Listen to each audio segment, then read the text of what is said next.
موږ کله وخت چې تسلسل یا ترادف چې په انګلیسي کې سیکونس ورته ویل کېږي مطالعه کوو، هغلته مو ویلي چې هغه زموږ په ژوند کې یا په علومو کې ډېر د کار وړ یا د کار ځایونه لري، استعمال ځایونه لري. اوس به یو څو عملي مثالونه د دې کار وکړو.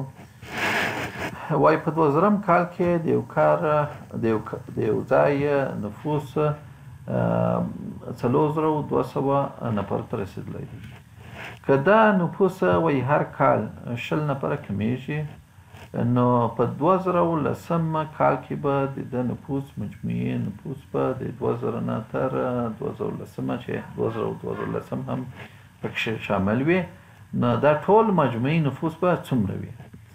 موږ دلته نه د 2000 یا د اول چې شروع کوو دغه کال نفوس لرو، یعنی یو دلته څو دی فقط کې یو مساوي کېږي په 4200 نفره، او عین زمان کې نه دغه نفوس هر کال 20 نفره کمیږي، یعنی دی مساوي کېږي په -20 سره، ځکه چون 20 کمیږي نو دغه خطر منفي ورکړه ده. ځکه ته په تسلسل کې ویلې و چې نه تسلسل کې متزاید متناقص تسلسلونه موږ لرو په حسابي تسلسل کې، که ډي که متزاید تسلسل وي نو ډي مثبت دی، که متناقص وي هغه منفي دی. چون دلته متناقص تسلسل دی نو هغه منفي دی ځکه نفوس کمیږي. ولې د 2010 کال نفوس نه لرو چې که 2000 نه شروع کړو تر 2010 کال پورې دا 11 کاله کېږي، یعنی 11 نه لرو چې هغه څو دی. دا به هم پیدا کوو، ولې په سوال کې زموږ څخه او هغه S11 غوښته چې S11 څو دی.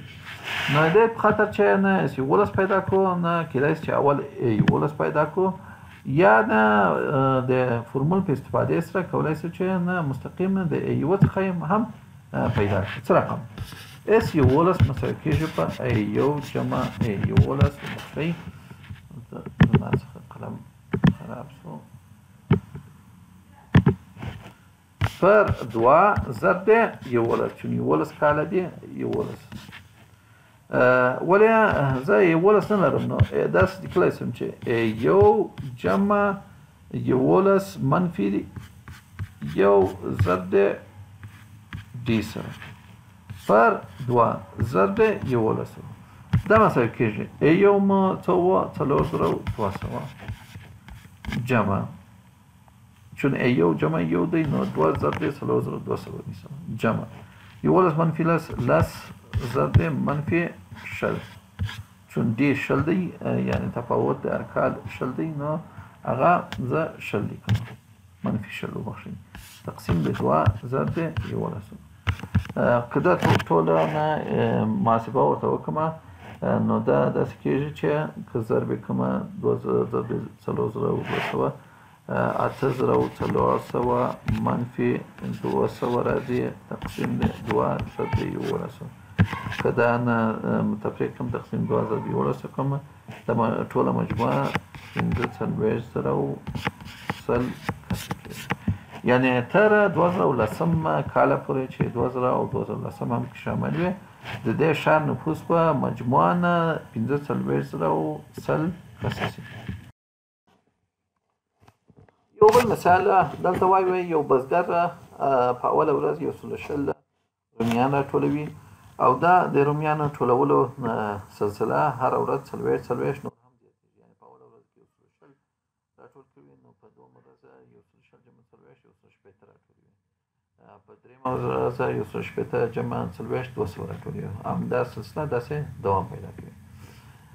او وایي که دا نه ټول مجموعې پس د یو څو ورځو نه 3000 رومیان راټول کړي، نو دا به په څو ورځو کې راټولې کړي 3000. بیا هم د عین فرمول نه استفاده کوو، موږ ویلي وو که مجموعه SN موږ ولرو، نو دا A1 جمع AN هغه اخرنی حد تقسیم د 2 ضرب N داسې یو شی. دلته که موږ AN ونه لرو نو بیا څه کوو؟ داسې کوو A1 جمع A1 جمع N منفي 1 ضرب D. دا د AN قیمت شو. تقسیم د 2 ضرب د n. بیا ای یو جمع ای یو 2 ای یو جمع n منفي یو ضرب د d پر 2 ضرب د n. دا مساوي په اس ان سو. موږ اس ان هم لرو، یو هم لرو، ډي هم لرو، یوازې یو شی چې مجهول دی دلته ان دی. راځئ ان تعداد د ورځو پیدا کړو. ښه اس ان موږ ته راکول شوی 3 زره مساوي کېږي په 2 یو 2 ضرب د یو سل شل جمع ان نه پوهېږو چې څو دی منفي یو ضرب د ډي. ډي پوهېږو چې هره ورځ څلوېښت دا زیاتېږي ضرب د 2 ضرب د n تقسیم 2 ضرب د n. که دا اختصار کړو نه یا دواړه خوا یو ضرب د 2 کړو نو 6 زره مساوي کېږي په 2 ضرب د یو سل شل 240 جمع n منفي یو ضرب د 40 داسې کېږي چې 40 n منفي 40 ضرب د n.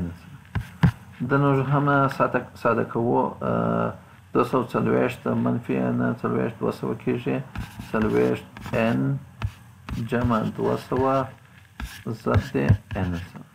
بیا که دا ضرب کړو نو 40 n مربع جمع 200 n پاتې کېږي او دې خوا ته هم 6 زره دانې رومیان مجموعه. نو دا که دواړه خواوې نه 6 زره منفي کړو داسې کېږي 40 n مربع منفي 200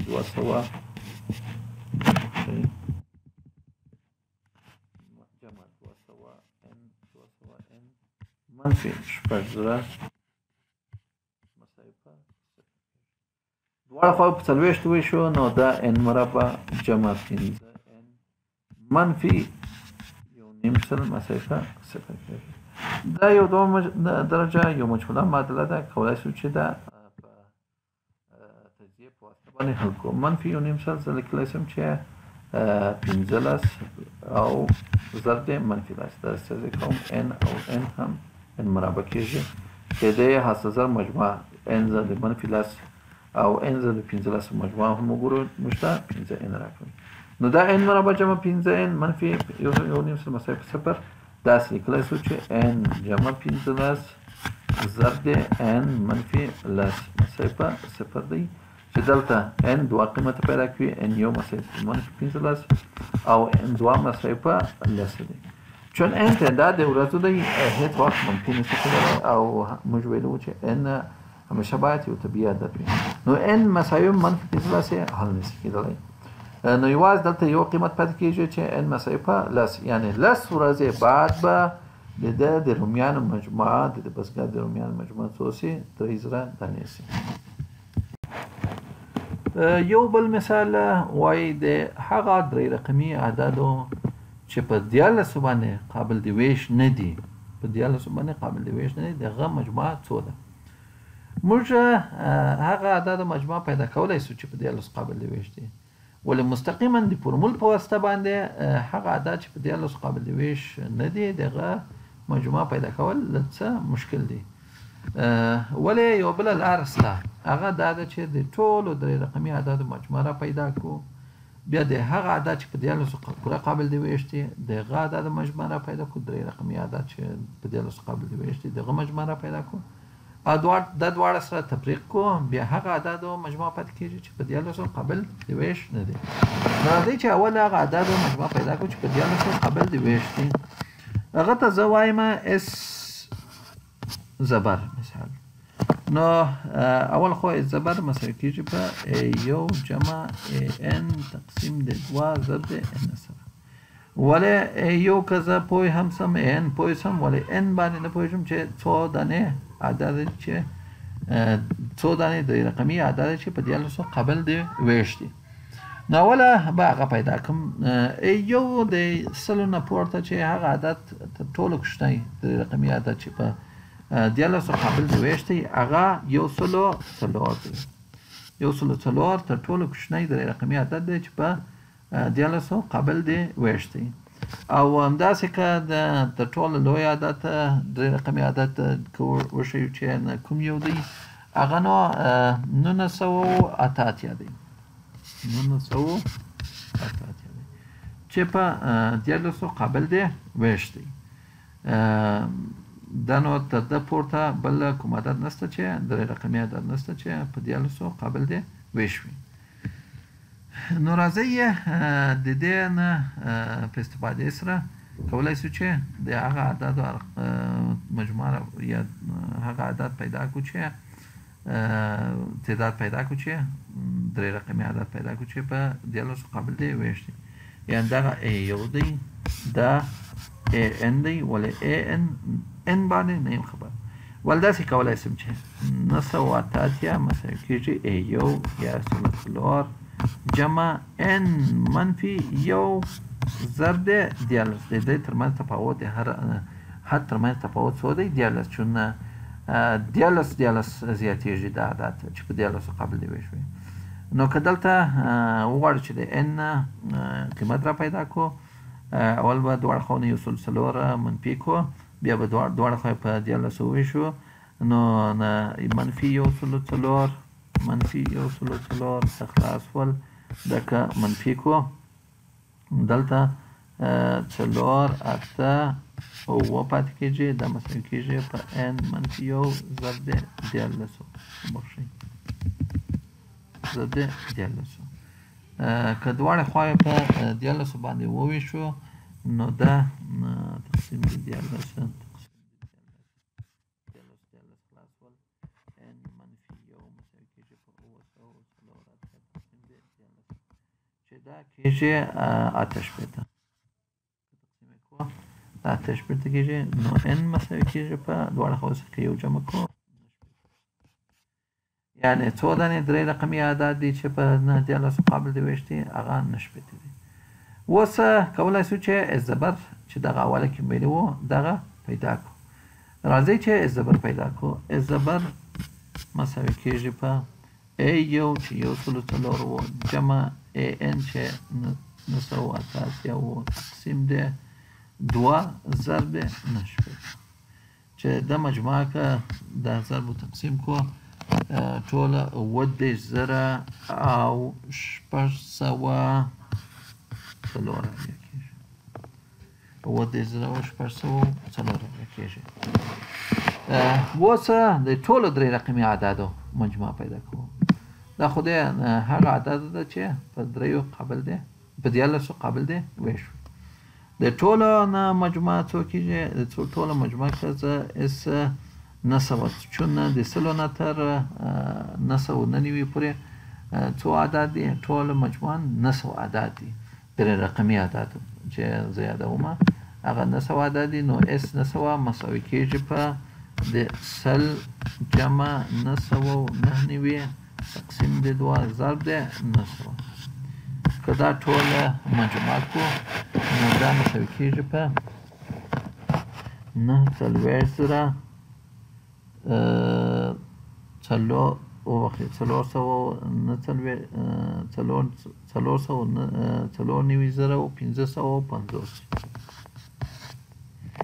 نو د اس 900 نه که اس زبر زه تفریق کړم، نو څه پاتې کېږي؟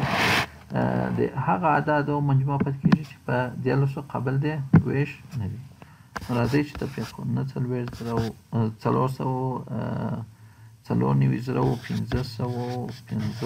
منفي 9,000 که دا دواړه سره تفریق کړو، نو موږ ته 4,870 کېږي. نو هغه عدد درې رقمي عدد چې په 14 قابل دی ویش نه دي، دغه مجموعه څو ده؟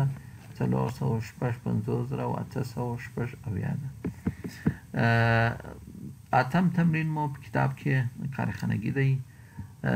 که کوم سوال مو زده نه و یا کوم مشکل مو درلودی، نو زموږ د مکتب د واتساپ سره په تماس کې شئ. انشاءالله موږ به تاسو ته ځواب درکړو او بیرته به تاسو هغه سوال پوښتنه مو حل شي. ډېره مننه، تشکر. تر بل درس مو خدای مل شه.